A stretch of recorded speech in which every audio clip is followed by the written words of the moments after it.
Вице-премьер-министр Жеңиш Шыразаков кызматынан кол жуушу мүмкүн. Бул тууралуу бүгүн 12 апрелде парламенттин көпчүлүк коалициясынын отурумунда премьер-министр Мухаммедкалый Абылгазиев билдирди.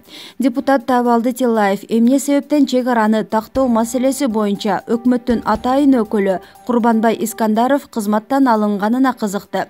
Өкмөт башчы жооп бергендей, Искандаров мамлекеттик кызматкердин этикасын бузгандыгы үчүн кызматтан алынды.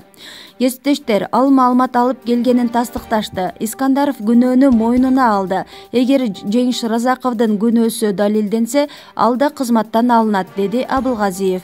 Буга чейин Жеңиш Шыразаков Тажикстандын тыңчысы деген маалымат тарап, кийин калп болуп чыкканы айтылган.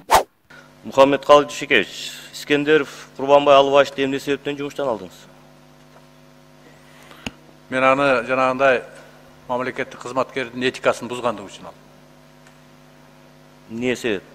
Не этика? Мисал үчүн жанагы айтып жүргөн, мен эми мисал үчүн азыр Разаковдун өзүнүн күнөөсү бар жок экенин, мен азыр күнөөсү жок катары иштеп атам.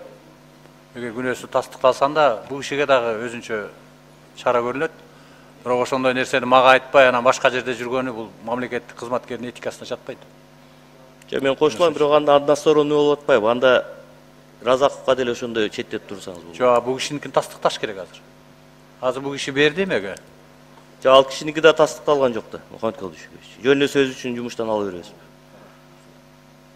Şu tarap жүргөн ушул жерде коллегалар айтты го, бизге алып келип берди деп. Өзү мойнуна алды бергем деп. Себеп мен ойлойм да. Башка анын профессионалдык жагына мен көңүл бурган жоктум, мамлекеттик кызматкердин этикасына. Ал кишинин ордуна ким алып барат эми? Себеби андай биз киши керек да, Баткен чек ара маселеси. Азыр мына жакында эки кишини карап атабыз. Ошо картографияны берген, өзү жанагы жер маселеси боюнча, чек ара маселеси боюнча адистер экен. Билими да ошого геодезия боюнча, картография боюнча адистер экен. Ошо эки кишини карап атабыз.